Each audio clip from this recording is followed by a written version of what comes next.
Hello everyone, my name is Obamaster Ozzy, and this is going to be my submission for SGDQ 2021. So the category I'm going to be submitting is Splatoon 2 NG+.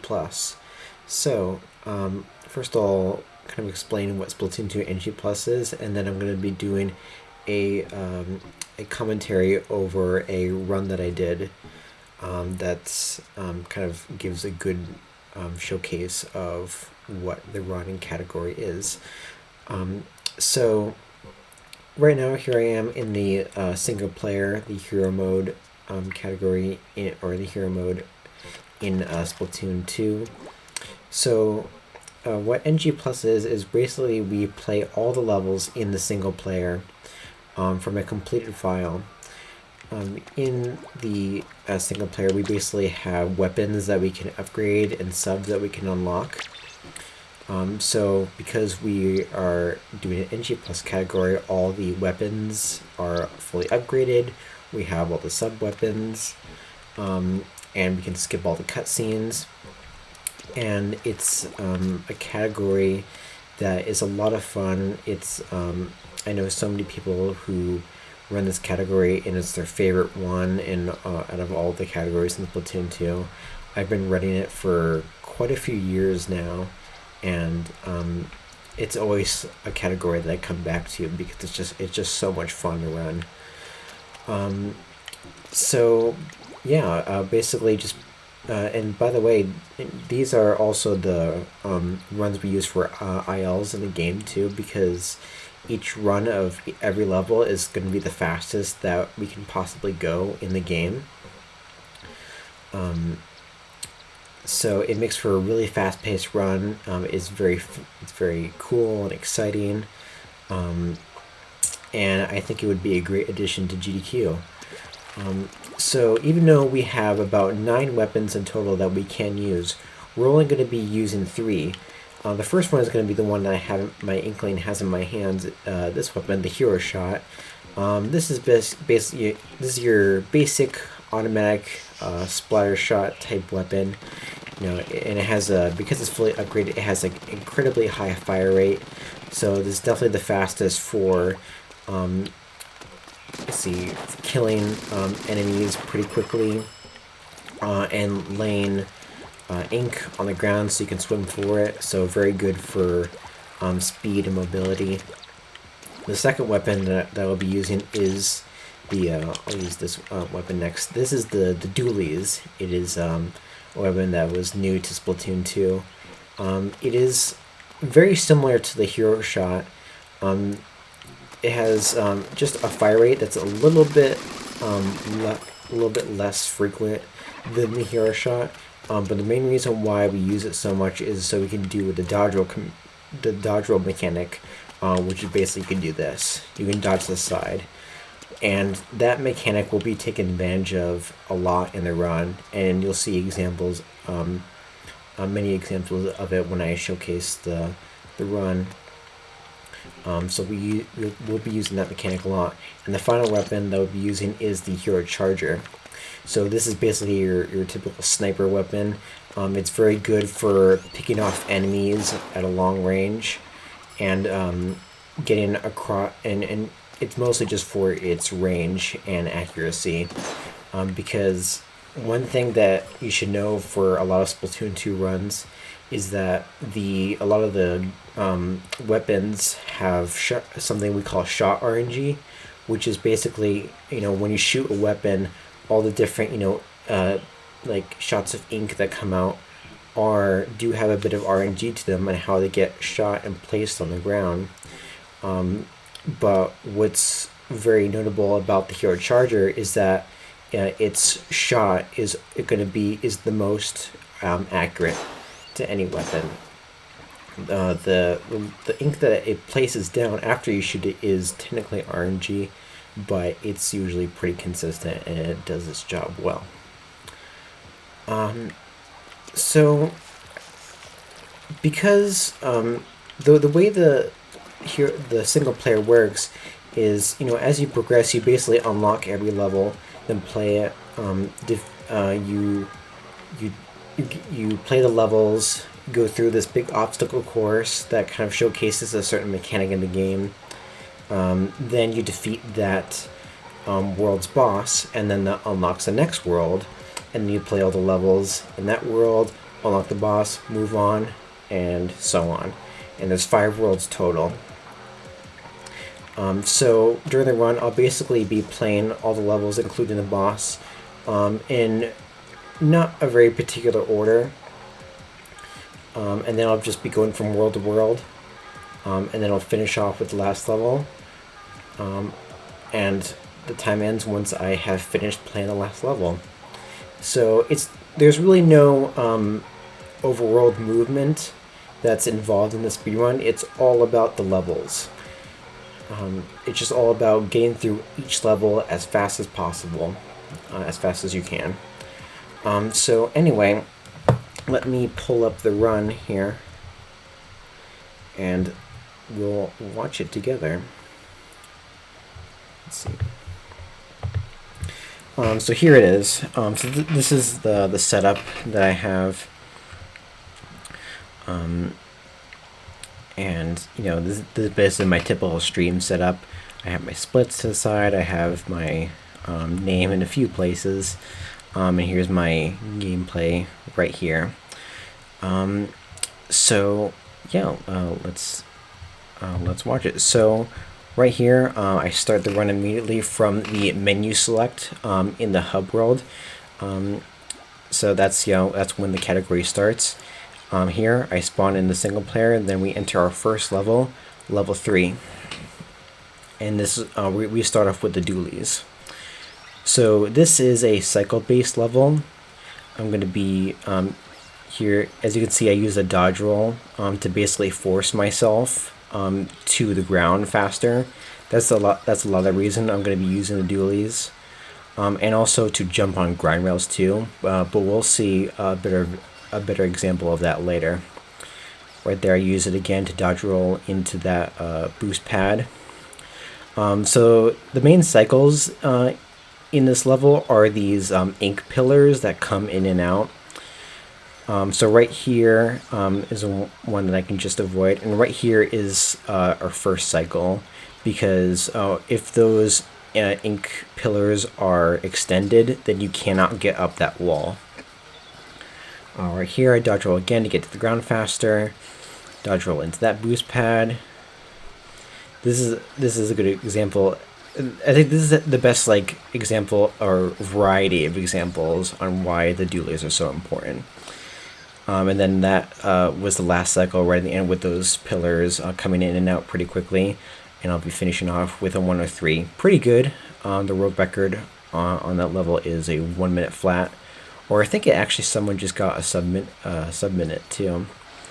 Yeah, 103, pretty typical for my standards.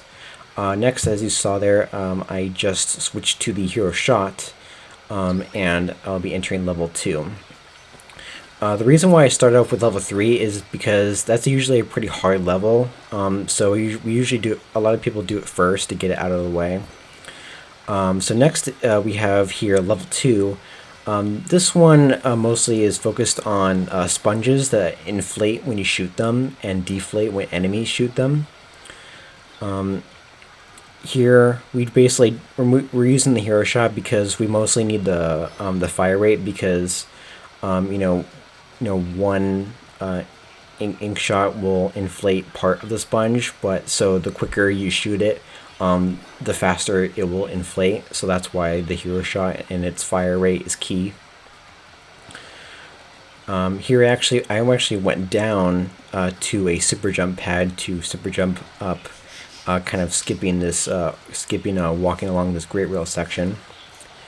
This section right here is probably the most important or most difficult part of the game, because here we actually have to defeat all the enemies that are thrown at you very quickly, and then we're already done. The first 5 I basically just shoot all of them, and then the second one I use a splashdown, which is a special weapon that you might see it sometimes in the online, to basically get most of them, then shoot off the last ones and move on to the next section. We also have those pufferfish too, which basically, if you shoot them once, they like explode. That's probably the fastest way for inflating sponges. You'll see that a few other times later in the game. Instead of shooting the sponge, I'll shoot the pufferfish because that will immediately fully inflate the sponge. So if I ever get an opportunity to use that to kind of create a pathway for myself, I'll definitely take it. Next, going to be going into level 1. This level is pretty self-explanatory. There's not too much going on here. It is level 1. It's the first level that most people play when you first play the single player. I find it interesting that when you're thrown into World 1, you actually have the option to play either level 1, 2, or 3 first. It actually doesn't matter. The game doesn't give you a set first level to play. I find it interesting how the game is designed that way. You're probably confused on what you just saw there when I was defeating those enemies. I used a trick called Bomb Crush. So one thing I actually haven't gone into yet is sub-weapons.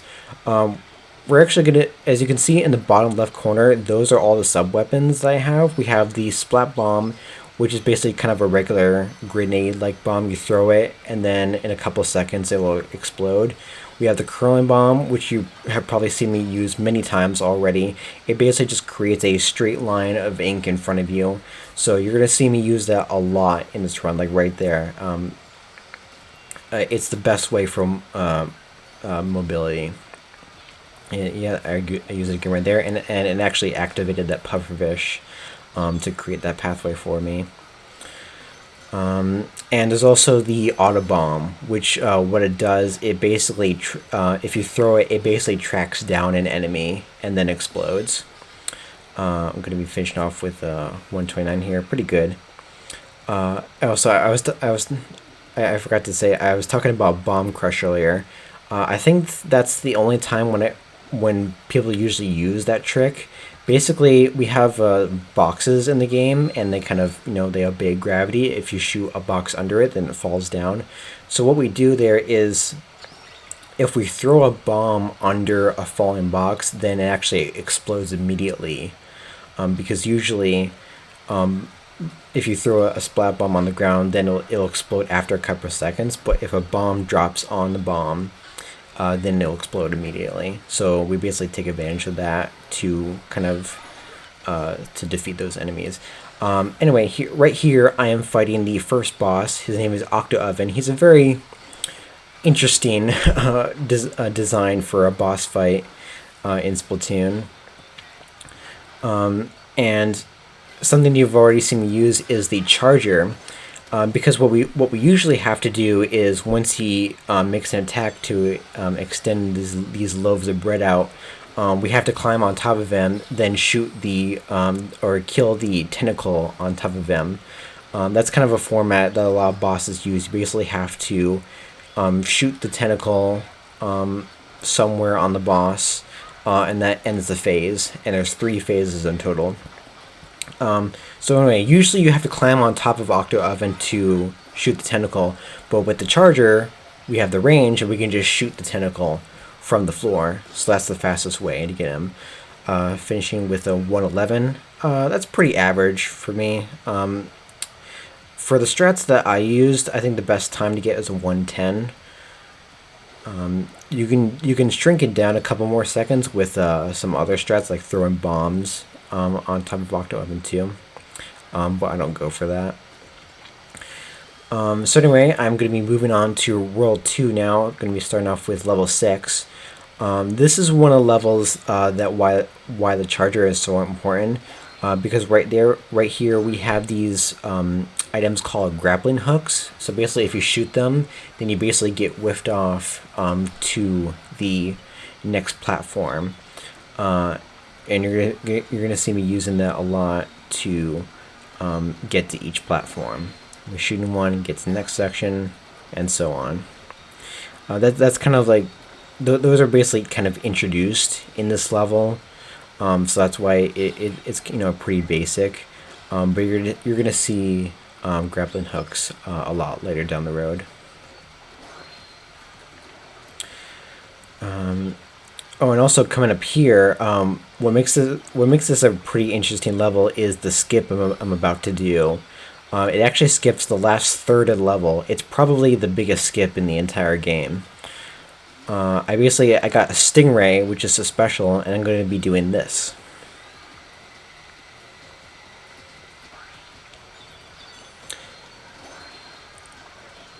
Yeah, so what I did there, I basically there's an item in the game called the propeller. If you shoot it, then it moves a platform.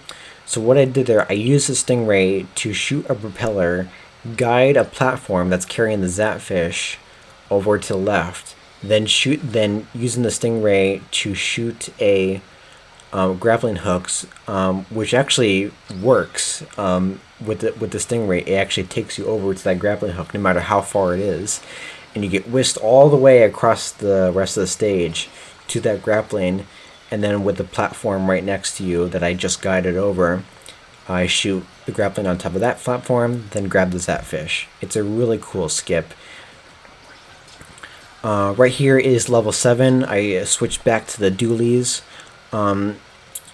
Here I'm mostly going to use it because of what I just did there on that grind rail. In the next level, level 5, you'll see why we use the dualies on grappling hooks. It's basically to jump and dodge roll back onto the grind rail. I'll get into that in the next level. But the main notable thing about level 7 is these enemies called squeegees. And one thing that you should know about the squeegees is that their behavior is RNG. So they can be pretty annoying. A lot of runners do not like the squeegees, and there will be plenty of time to hate on the squeegees later down the road. But right here, this was when they were introduced, so this level's not really too bad. And the reason why they're not too bad is because it's pretty easy to manipulate them. What you'll see me do right here is I'll throw a curling bomb in front of me, and because it goes in a straight line, the squeegees will follow them. So you can just keep throwing them down, and the squeegees will keep following them. So it makes their RNG a lot more bearable. So that's why they're not too bad in this level. But they can be a lot, or they are a lot more difficult in other levels. But we'll get to those later. Next, going to be going into level 5. This is the level that kind of like is very heavy on grind rails, and so the reason why we usually use the dualies for levels that are high on grind rails is basically so I can dodge roll on top of them, and you're going to see me do that a lot in this level. Because when you're on grind rails, you move the same speed no matter if you're in kid or squid form, and we found that the only way to go faster is to jump and dodge roll back onto the grind rails, and just to keep doing that. That's the only way to go faster on grind rails, so that's why you're going to see me doing that a lot. On right here is a pretty cool skip. It's called nollie jump. It's right here. So it's a weird mechanic that makes that skip possible. Basically, if you shoot your weapon, then you turn into a squid and jump, then I don't really know the best way to explain it, but doing that sequence makes it so you can kind of jump, but at a momentum at if you're swimming. Because if you just do a regular jump, then you're not going to get very far. You're just going to kind of lightly jump in the air, then probably fall off. But if you shoot squid jump, then you'll actually do like this kind of fancy little jump that will give you more momentum off the grind rail. And if we do that back where I said where I did the skip, then it gives us just enough momentum to get onto a platform that we can then travel to the next section. I actually got a new record on the low. It was a low 136, which is pretty good for my standards. So I still find it interesting how I actually got that. But hey, I'm not about to stop in question myself. Next we got level 4. Not too much going on this level. We do have items called Relonium, which is those little like I don't know, those pink things that are like, they kind of look like a bunch of churros stacked together or something like that. There is a trick that you can do in this level called Relonium boost. As you just saw there, I shot one of them and it basically made a pathway in front of me. So they kind of, if you shoot them, they basically kind of launch and make a pathway of ink. The trick Relonium boost is to basically shoot it but dodge roll it just in time that you basically get carried by the Relonium. So then you basically just get launched forward. But the problem is it's really hard and really precise. So that's why a lot of runners don't go for them. Some people do, because somehow they can get that precision consistent. I can't do it, so that's why I don't go for them.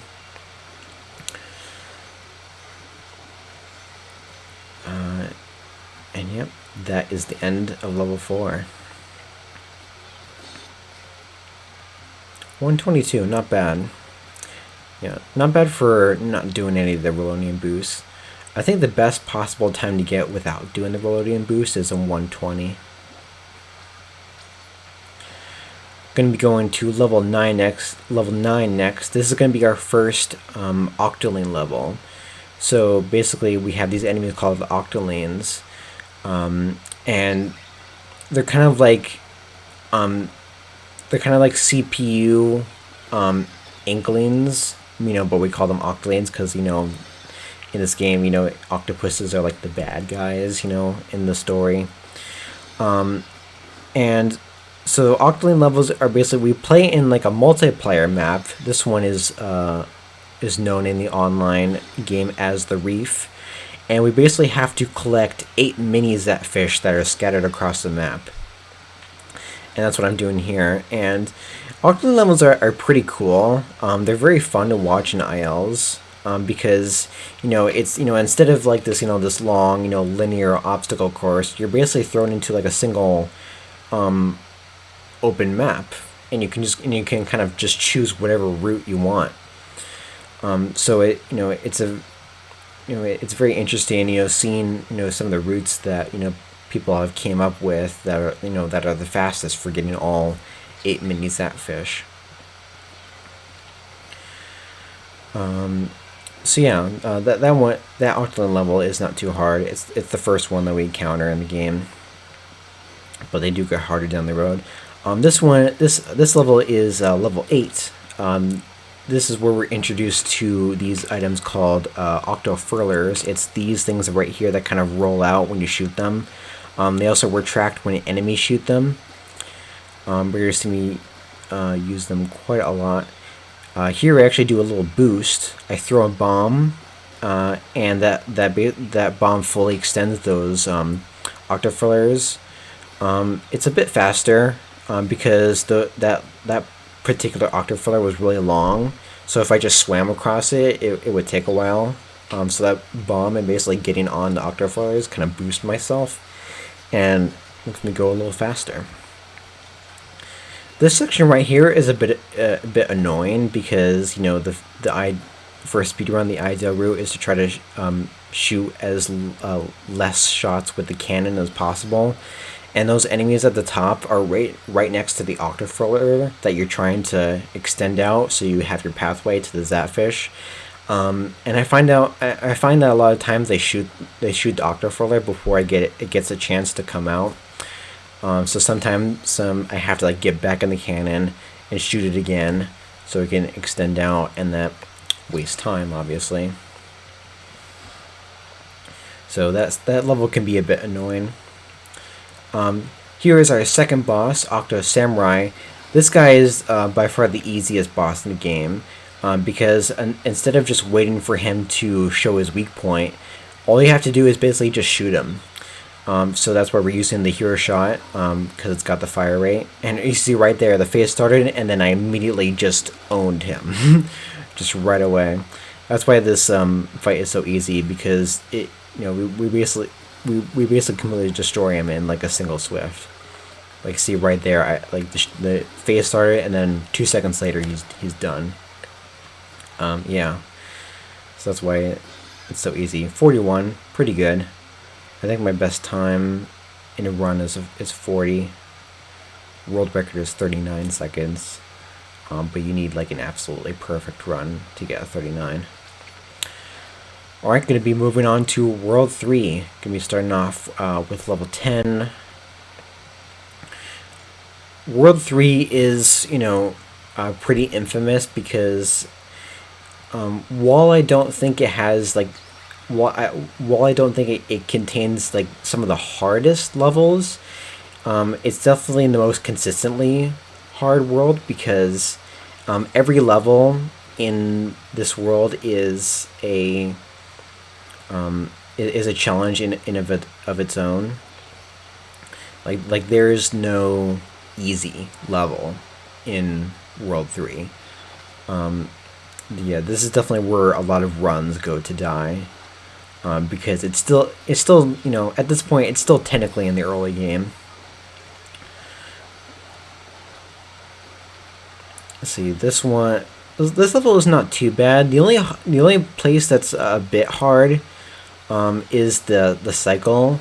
It's a sectional cycle, and we're about to get into that very soon. We've got some sponges climbing up. Alright, here's the section with the cycle right here. It's basically that Octo Seeker at the end. Basically, Octo Seekers are basically enemies that kind of try to stomp on you if they find you. This Octo Seeker right here to the right is on a cycle, and you basically have to climb on top of him, then get to this platform right here. Yeah, and if you miss it, it loses a lot of time, so that's why it can be a bit nerve-wracking, and why it's so important to get the cycle. I actually almost missed it, because I actually got my armor broken at the beginning of the section, so that's why I got pretty nervous that I was going to miss the cycle, and I almost didn't make it, but luckily I did, and I was able to claw my way to 141. And also, I haven't talked about my armor yet. It's something that we have in the single player that kind of protects you from enemy attacks. But if you get hit too many times, then your armor breaks. And getting your armor broken when you don't want it to is extremely crucial in a speedrun, because it makes you very slow, which is not good for a speedrun. It makes you one shot away from getting splat, and if you get splat, then you're set back to the last checkpoint, and that can lose a lot of time. And 3, if your armor is broken, then enemies can see you, even if you're trying to hide in ink. Even if you're trying to hide in ink, they can still see you. So getting your armor broken when you don't want it to is extremely crucial in the game. So that's why we do our best to try to make sure that does not happen. That right there that I just played was the second Octoling level. That one is a bit harder because the Octolings have rollers, and they can instantly break your armor with one swift of a roller if you're not careful. So that's why that level can be a bit annoying sometimes. Next, going to be going into 14. This one we have a hard trick at the beginning. You're going to see it in just a second.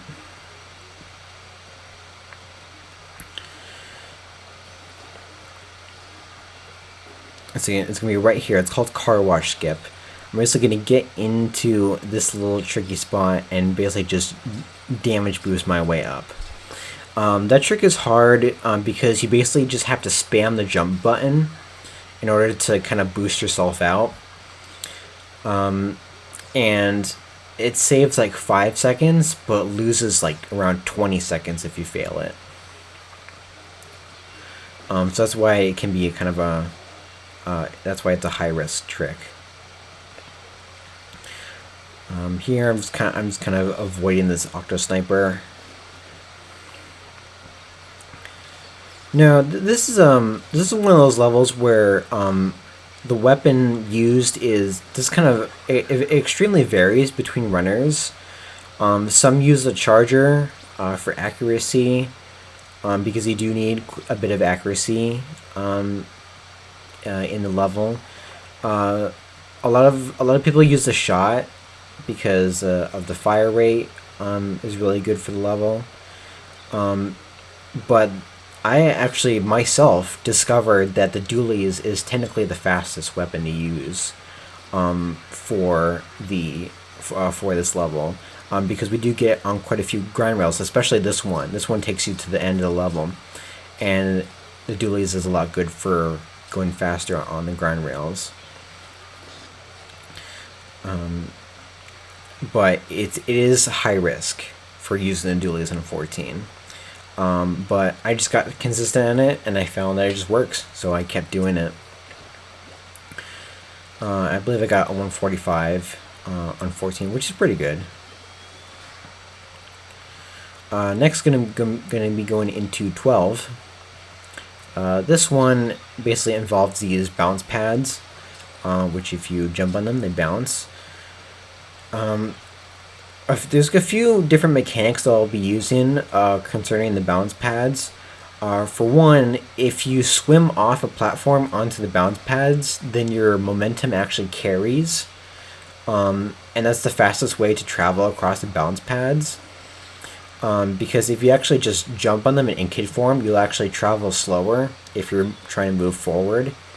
So that's why I'm going to be trying to swim off platforms onto bounce pads, because that makes you go faster. So yeah, you'll see it quite a few times in me trying to do that. And here, this is where the dualies truly shines. Here, we have a vertical section. You can just dodge down, and then you're done in like 2 seconds. Usually, you just have to slowly fall down that section. But since the dodge roll basically forces you down, that's why we use the dualies for this level, because mostly for that section. Because you just force yourself down, and then you're done in 2 seconds. That's a very good example of why the dodge roll and mechanic is key for this run. I got a 114. I think the only reason why I didn't get 113 was because I messed up kind of at the end there. But no worries. This next level is level 11, and this one's a doozy. This level 11 has 2 big skips in the game. I mean, not necessarily that big, but they're pretty infamous because both of them are pretty hard in their own way. And also, this level requires a lot of accuracy. That's why we're using the charger, because we basically have to get these enemies called tentacooks, which run away from you when they see you, and they're carrying keys that you need to unlock these cages that have a boost pad that will take you to the next section. And as you can see, I'm using the charger to basically just snipe the tentacooks holding the keys, so I can get them the fastest. And right there is one of the probably the most infamous skips in the game. It's called fence jump. You basically, I'll do my best to explain this, but you jump into a fence swimming, and then you transform into a kid, then back to a squid in like a split of a second. Because what it does is if you swim jump into the fence, turn into a kid, jump, then turn back to a squid, and again, this is all in like a half a second. Then your momentum carries, and then that gives you just enough momentum to reach the platform. And the thing is, it really doesn't save a lot of time. I think it saves like a few seconds. So that's why a lot of people don't go for it. I go for it because I can sometimes get it. So yeah, that is fence jump. let's see, the last skip that was a bit hard, I actually failed it, but I got it on my second try. It doesn't really have a name. It's just basically a very precise jump towards the end. Yeah, I think if you rewind, then you saw they actually died from that jump. But then I got it the second time, so it's fine. Still not the worst level 11 I've had. I think I got like a 157, which is not that bad. Here is level 13. This one is also a pretty difficult level because we're also using Charger. A lot of Charger levels are usually some of the hardest in the game, or in the run, I guess. Because you have to be, very accurate with your shots. And you're pretty much on your toes, for most of the run. This level basically involves these. I don't know the proper name for them, but I call them like drum switches. Basically, if you shoot them, then like platforms will extend out.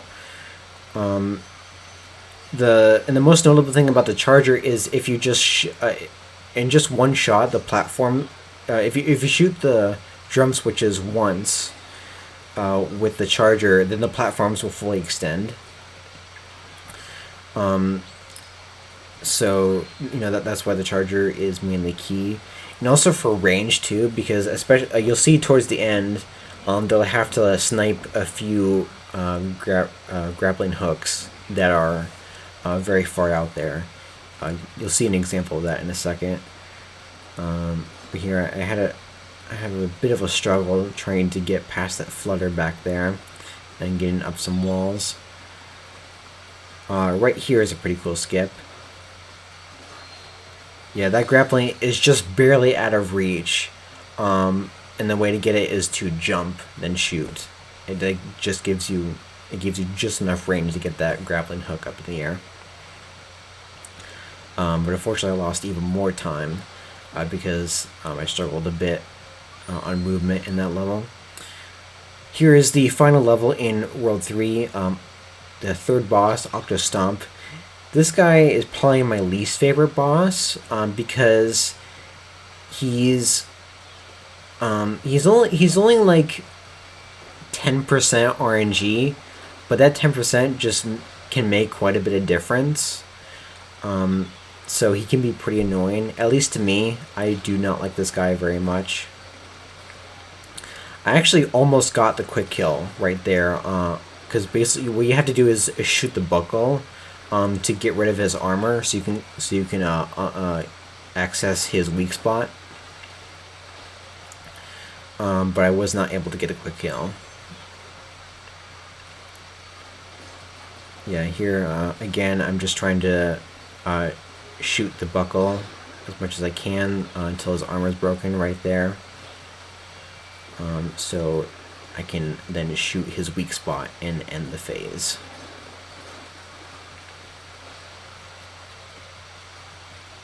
See, I think we're getting a 1 flat. Yeah, not too bad. Sub-minute is usually where is my area of, or is the area of good runs for Octostomp.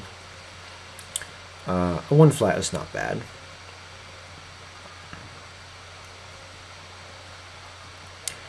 We're going to be moving on to World 4 next. After we did one boss, we're going to be going straight into the next boss. This is Octo Shower. This is the most precise boss in the game because to defeat this guy, we have to shoot a certain number of octocopters that are holding Octo Shower up. So right here. I know I probably just made that look easy. When you're starting off, or like when you first fight this boss, he's probably your least favorite. If you've ever played the single player before, Octo Shower, I'm guessing, was your least favorite boss because of how precise he was. I know I make it look easy. Trust me, even for a speedrunner, sometimes it's not. Sometimes it can be pretty difficult to kill all those octocopters as quickly as possible. 44, not too bad. A little bit below average for me. I usually get a 42. But I did struggle a little bit trying to shoot the tentacle to end the phase. Next, going to be going into level 20. This is another one of those levels that varies on weapons between runners. A lot of top runners use the hero shot, because with the hero shot you can make an earlier cycle in this level, because the end of this level has a cycle. It runs on a global cycle. It's another one of those ink columns that come out. Similar situation to level 3. But I use the charger here, and this is what a lot of beginners use, because it's a lot more consistent.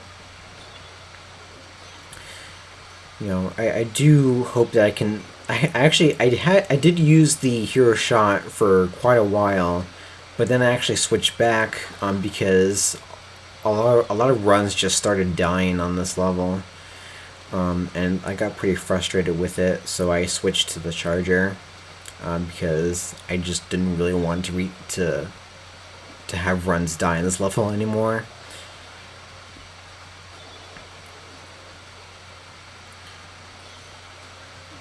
Cycle's coming up in a second. Gonna be shooting that propeller to make it up here. We basically have in this level we go down 2 different pathways to get 2 different keys. One to unlock the propeller so we can get to the platform that's hold the second cage, where we use the second key to get to the next section. And also another reason, or a big reason why I use the charger is because of that section at the end. That propeller that lowers the platform with the Zatfish is just barely able to get with the hero shot. And that's what makes using the hero shot a lot more riskier. Because if we miss it, then we die and lose a lot of time.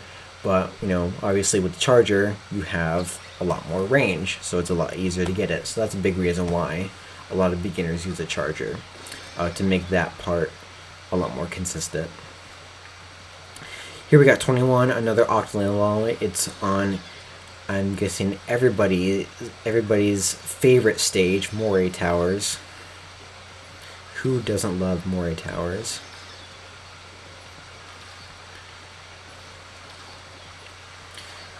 Not too much to say, just getting all 8 Zatfish.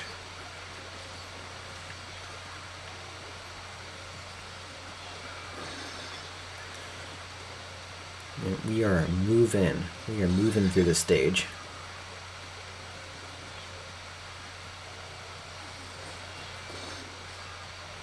$46, not bad.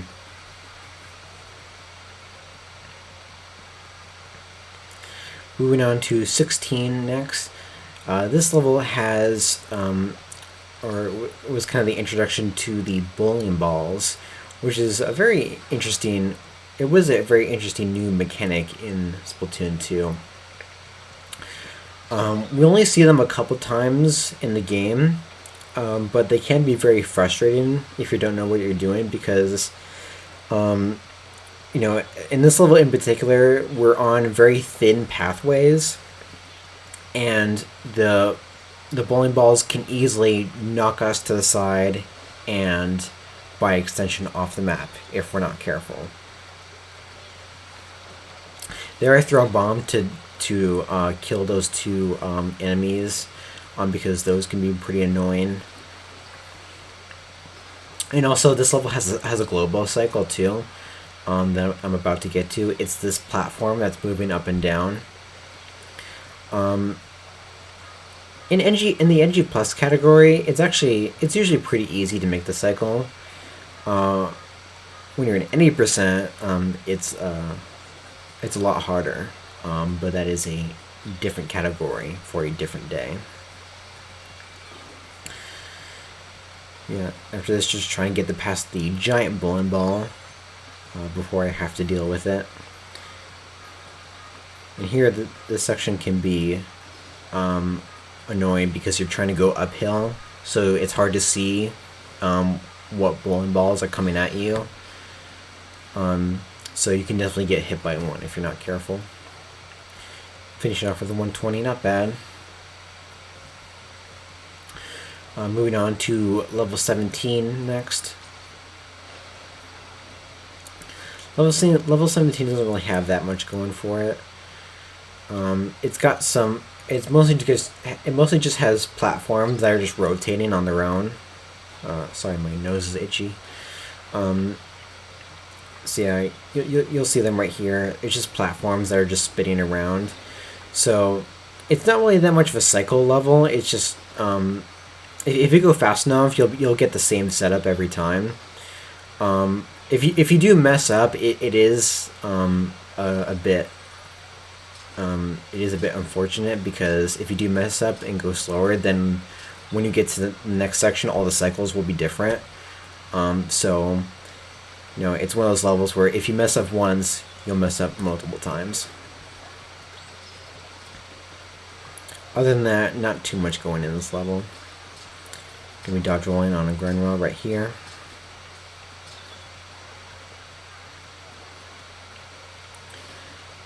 Here I gotta go up this platform to retrieve a key. We have an Octostamp DX here. You have to climb on top of this guy to get the key. And that, if you saw it just in the bottom left corner a few seconds ago, there's a little Octostamp guy that basically just yeeted off the level. That can happen sometimes. It's pretty funny.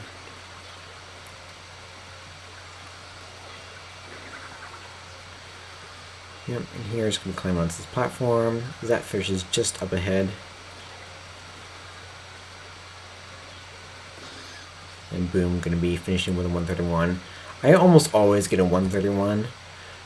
That's probably like, that's like the best time, or probably the only time I get, if I do the level right. Next, going to be doing level 18. This is what's known as the auto-scroller level, because there is a basically, I think it's about a 45 second auto-scroller at the end that we cannot skip in any way. So yeah, that is why we call it the auto-scroller level, because that's pretty much like the only auto-scroller in the game. There's nothing else quite like it. Here we're just traveling up this square spiral staircase. Here we basically have an auto-scroller, but it's, I mean, we're not just, usually in auto-scrollers you don't have to do much. But right here we're basically just dodge rolling our way up this grind rail, traveling up this tower. So it is kind of an auto-scroller. So I guess you could say this too. But it's pretty quick. This section right here, we just have to avoid some octo snipers.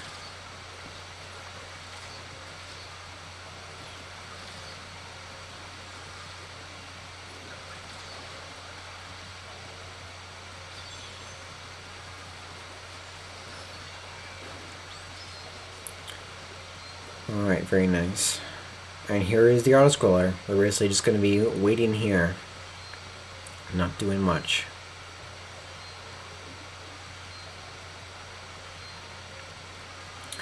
We do have some enemies spawn. So, just for something to do, I'll be defeating those before they even get to the ground. I'll inflate these sponges, because why not? And then right up ahead is the Zatfish, and in just about a second the platform's going to start moving towards that. Got some Octo Snipers right here. They're going to try to kill us, but we are incredibly overpowered, so they stand no chance. Excuse me.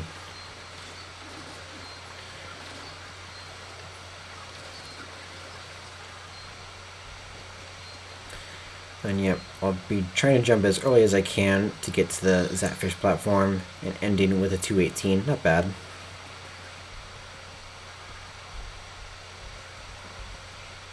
I forgot to split on this one, but that's okay.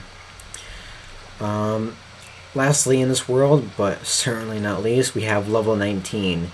This is probably the most infamous level in the game, mostly because of the end, but we'll get to that in a second. Because this level, besides the final boss, this is the longest level in the game. It takes about 2.5 minutes to complete. Because it's got 3 different pathways to go down, and we have to collect 3 different keys to unlock the super jump pad to get to the final section. First, we have a bunch of grappling hooks that actually use, I use some bombs to actually reach them. But that one's pretty quick and easy. This next one has a bunch of enemies. I'll basically just I shoot over the shielded enemies. If you aim in just the right way, then your shots will actually go over the shielded enemies and defeat them. Here I'll be inking 2 platforms. Then I'm going to be traveling on this platform while it's rotating. I almost fell off there. I almost did. But I was able to stay on and get to the end of that section. Final one here. This level's got a cycle skip trick that I'm going to be going for. This is also one of the only levels that we're going to be using autobombs. Going to be using it twice in this level. First time you'll right here, you see I switched to autobombs. I'm basically going to be doing it so here I'll explain it as it goes. Once I kill these 3 enemies, it's going to unlock a switch right there. I leave an autobomb there, so it'll ink that switch, so it'll start rotating that box right there that reveals another switch, and then basically ink that while it's on my side. If you don't use the bomb, if you don't use the autobomb, then you won't have enough time to get to the switch as the block is rotating around. It's a bit confusing, but I hope you can kind of get what I'm saying. And right here is the end section, and this is why this level is so infamous, because these dang squeegees. There's 3 of them in an arena full of enemies, and they almost just never seem to do what you want them to do. You can throw down as many bombs as you want. Those squeegees will just do whatever the hell they please. So that's why. So that section could take from about a few seconds to minutes. It can be very frustrating at times. That's why a lot of people hate that level. Anyway, going to be moving on to the final world, World 5. Going to be starting off with level 26. This was kind of the a revamped of 16 with the bowling balls. But now they're kind of stacked up upon each other. This can be, I actually wouldn't say this is as hard as 16, because the platforms are a little wider. The only kind of twist is now we got platforms rotating, and we got bowling balls coming at you, so it can be difficult. But we got the shot for fire rate. And here I'm basically going to be trying to get up on top of this platform right here, so I can get to that super jump pad right there.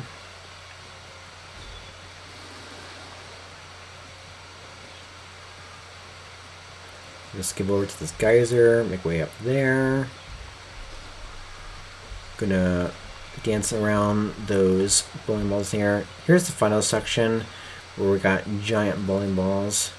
I'm gonna be shooting these switches to fully extend them. It's useful because as you saw right there, it kind of pushed that giant bowling ball off, so I got to avoid it. Here I'm going to be using an ink storm, because ink storms actually will automatically hit the switches for you, so you don't even have to worry about shooting them. and that will extend the platform, make a path for me, and then I can make it to the end with a 122. Not bad. I know I've said not bad many times in this run, but I don't have other good compliments for myself. Alright, next going to be going to 22. This is a pretty hard level. Let's see, because this level also has a very infamous squeegee section at the very end. But the biggest reason why this level is so hard is because it just throws so much at you. I like to call it the epitome of everything speedrunners don't like in a level. It's got octopods that can instantly break your armor. It's got all sorts of enemies. It's got squeegees. Because I think this level like literally has every type of enemy in the game. And also we also got tentacooks, which you have to retrieve a key from. Like I said, it just throws so much at you, so it can be very overwhelming. But luckily I got the quick kill on the Tendakook there, so I can make it to the super jump pad quickly.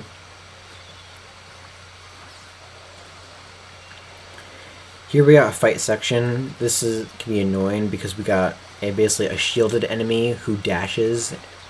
But I was able to get the quick kill because I used a bomb, and that was able. I threw a bomb to the side and that distracted him, so he can reveal his backside, so I could shoot him, because since he has a shield in front of him. Here's a squeegee section right up here. Basically, what I'm going to be doing is I'm gonna try to get onto this back squeegee here. Get on top of him so I have just enough height to barely get onto this ledge and finish the level.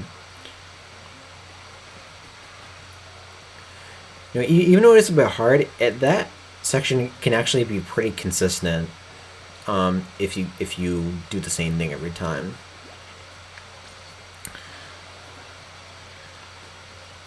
It's still hard though, no doubt. Next we got level 23. This is probably my favorite level in the game because this is basically just high on dodge rolls. We basically just get the dodge roll the whole time. And it's just a lot of fun. I think a lot of people really like this level because it's just so cool looking. And it really shows the full potential of the dualies. And it just looks really cool too. But other than that, there's not really too much. Just like sit back and enjoy the ride. That's all you gotta do.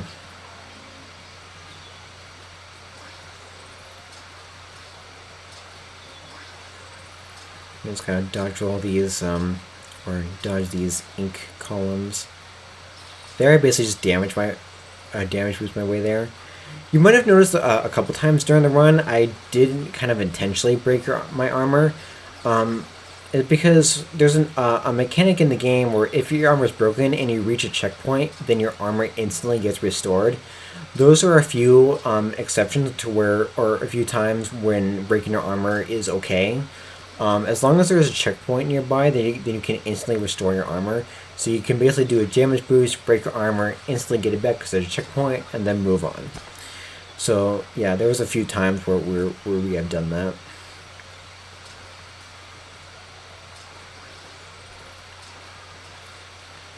Yep, just going through the level.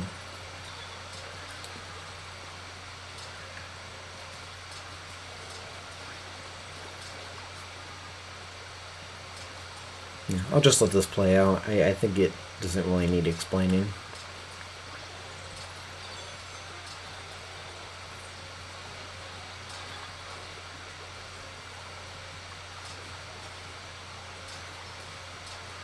Gonna be switching to the splat bomb here.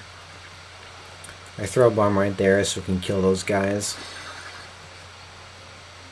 153, pretty good. Next we got our last Octoling level in the game, level 27. This one can be a bit hard, because you know, these Octolanes can be pretty mean at times.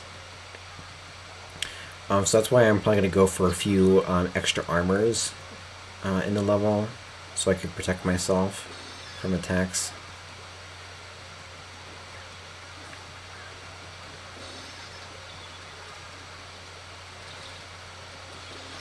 Yeah, that Octolane almost that Octolane probably breaks my armor almost every time. It's very hard to avoid it.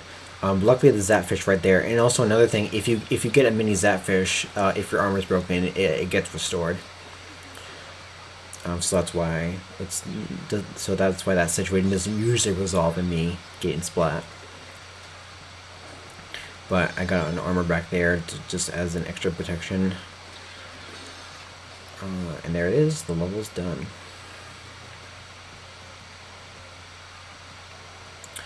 Alright, this next level, level 24, this is arguably the hardest level in the game. We're going to be using the charger, and it's harder because the theme in this level are basically platforms that move, that start moving on a cycle when you get close to them. So I'm going to be going for, I'm going to basically be trying to get onto platforms before they escape. And it can be pretty difficult. So right here, I'm going to ink that wall. Then as you can see, as it starts moving away, I get onto that wall. Same thing here. As I get close to them, they start moving, but luckily I ink them so I can get onto them. I know that looked easy. That section is extremely hard to do well. It's really hard. And it's even harder to do fast, too. See, this section is not much to it. I just gotta climb up these sponges. Well, once you shoot these enemies, those platforms will move up, so you can get up to the sponges and get to the next section. Here I'm gonna be going for what's called Senko skip, or Senko cycle, I believe. That section can be pretty hard for beginners because you don't really know what's going on. It's just these pillars going up and down. The reason why it's called Senko cycle is because it was discovered by a Japanese runner named Senko. And here I'm basically going to be inking switches on each side of a cube.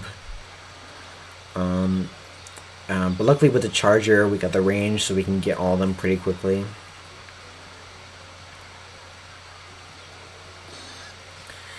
And then with the 124. Pretty good. Yeah, I know I probably just made that level look easy. It's not. Trust me, it's not.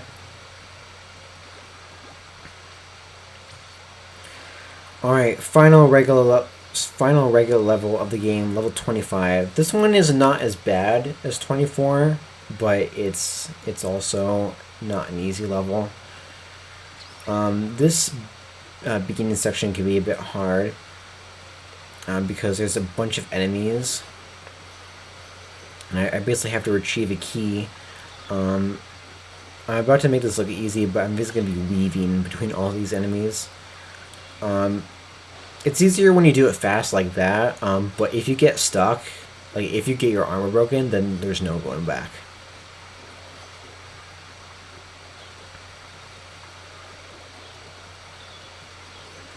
And here I'm basically going to be kind of platforming upon on these platforms, or I guess jumping across them, if you will. There, I'm going to defeat all those enemies, unlock the super jump pad, get to the next section. Here is a bit of a cycle. Right here is basically all these platforms that are moving all together. They're kind of cycling through. This wall right here is the reason why it's a cycle, because see, I almost didn't make it there because I didn't fully ink the wall. But I was able to make it. Here you basically just have to shoot the switch, and that will cause this platform to move up towards the final platform where the Zapfish is.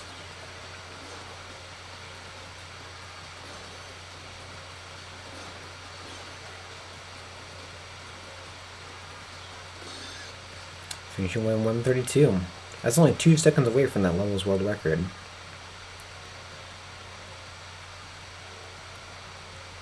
Alright, time for the final level of the game, DJ Octavio, the final boss.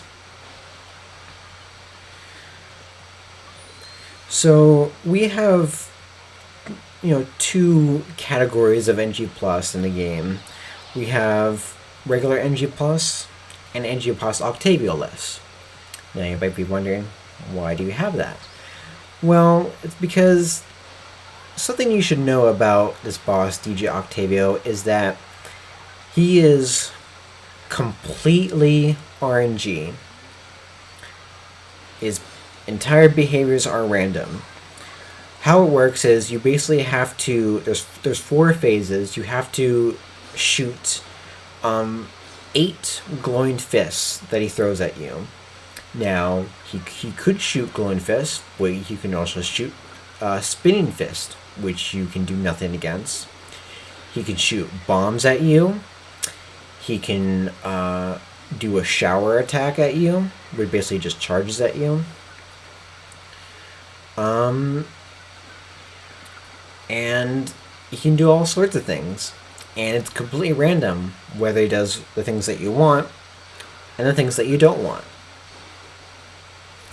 So that's why we have 2 different categories, one for Octavio and one for NG+. The one with Octavio is, the main category because, the goal of NG+ is to complete everything in the game. And so that is the one we are submitting.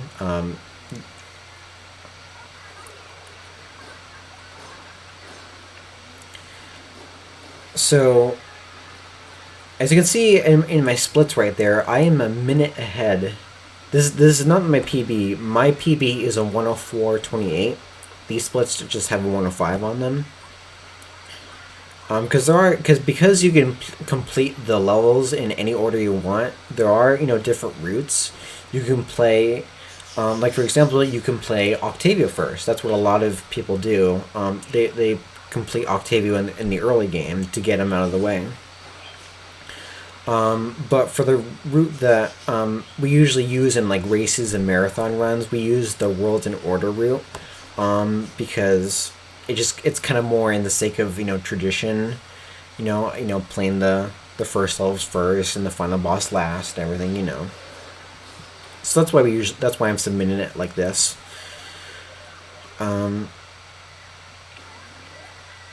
But yeah. But also it's pretty exciting too. Even if you enter Octavio at the same time, Octavio will kind of decide, who wins if you're in a race, which can be frustrating times, but it's also exciting.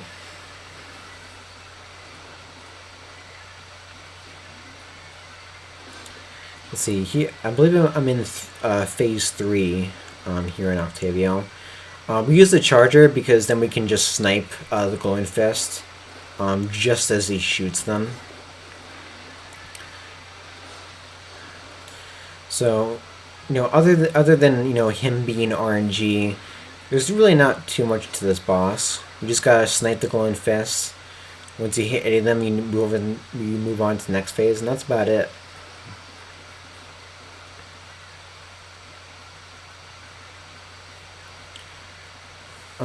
And by the way, I'm also submitting, this submission is also being submitted as a race too. A good runner, Talentron Ian, we're both submitting this as a race between each other for GDQ. And yeah, he's a veteran runner. He's been playing this for pretty much since the game came out too, so he's a lot more experienced than I am. But, despite playing only half the time he has, I've somehow managed to get... I think I'm only 1 place behind him on the leaderboards. It's quite a crazy thing. Alright, so here is the final phase of Octavio. We actually get the Rainmaker, and then we get to use that to shoot the glowing fist. Despite this, being pretty cool cinematically, and, setup-wise, it's really, there's not too much to it. We're on a grind rail, so it's kind of become more of a 2-dimensional fight. But it's still pretty cool. The music, though. The music is probably the best thing about this fight. It is absolutely killer.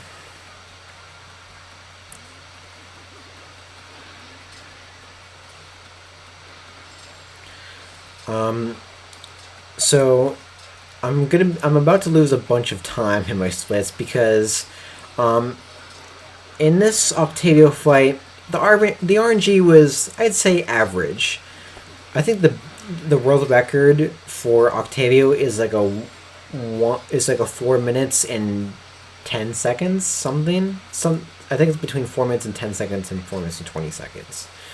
Or it's like 4:13, I believe. The best Octavio I've ever gotten is a 4 minutes and 23 seconds, I believe. But that RNG is extremely rare. It's not seen very often, especially in runs. And also I missed a rail cycle there too, which was pretty unfortunate. That lost me a couple seconds. But it's okay. Even with that, I'm still about to get a 104, which is still pretty good. Easily top 3.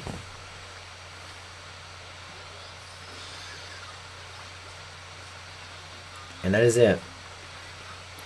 Yeah, sorry for the pop-off sound effect there. I mean, come on. This is like the most iconic pop-off audio ever. And there's a little swoop back to celebrate. Alright, well that's it. I hope you have enjoyed that. Let's see. Oh, I don't have my switch turned off. So I'm just going to go back to my gameplay real quick as I give my final thoughts. So yeah, I really hope you consider this for, GDQ, if you're watching people from GDQ. This is, I think this is a really fun category. It's fast paced, it's exciting, and I'm submitting this as a race too. So a race has never been done for a Splatoon race has never been done at GDQ before. So I think that'd be really cool. Ian and I are top level players. He's second place. I am third place on the leaderboards currently.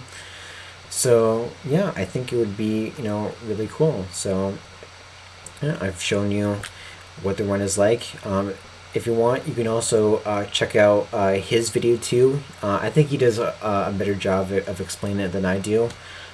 So I will link this in the YouTube description of this video, so you can go check that video out too. Yeah, but if you watch this, thank you so much, and yeah, hope you consider us. Thanks again.